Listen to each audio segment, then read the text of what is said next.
someone asked me whether I was aware of all the people out there who were praying for the president.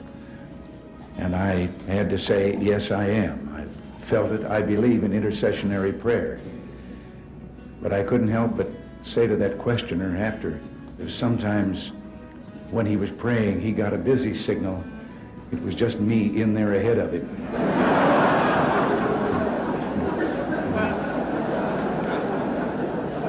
I think I understand how Abraham Lincoln felt when he said, I have been driven many times to my knees by the overwhelming conviction that I had nowhere else to go. Now, I realize it's fashionable in some circles to believe that no one in government should encourage others to read the Bible. That we're told that we'll violate the constitutional separation of church and state established by the Founding Fathers in the First Amendment. The First Amendment was not written to protect people and their laws from religious values. It was written to protect those values from government tyranny. I've said that we must be cautious in claiming God is on our side. I think the real question we must answer is, are we on his side? No matter where we live, we have a promise that can make all the difference.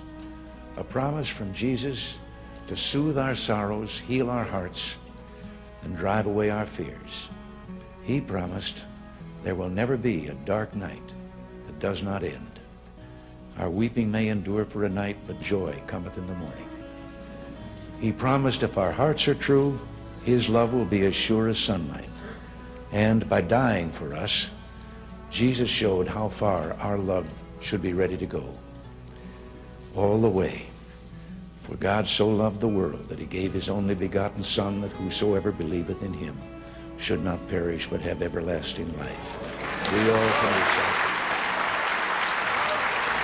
Americans yearn to explore life's deepest truths, and to say their entertainment, or their idea of entertainment, is sex and violence and crime, is an insult to their goodness and intelligence. We are people who believe love can triumph over hate, creativity over destruction, and hope over despair. And that's why so many millions hunger for God's good news. I've always believed that we were, each of us, put here for a reason, that there is a plan, somehow a divine plan for all of us. I know now that whatever days are left to me belong to him. I also believe this blessed land was set apart in a very special way. Our forebears came not for gold, but mainly in search of God and the freedom to worship in their own way. We've been a free people living under the law with faith in our Maker and in our future. I've said before that the most sublime picture in American history is of George Washington on his knees in the snow at Valley Forge. That image personifies a people who know that it's not enough to depend on our own courage and goodness. We must also seek help from God, our Father and Preserver. We'll never find every answer, solve every problem, or heal every wound, but we can do a lot if we walk together down that one path that we know provides real hope. The morality and values such faith implies are deeply embedded in our national character.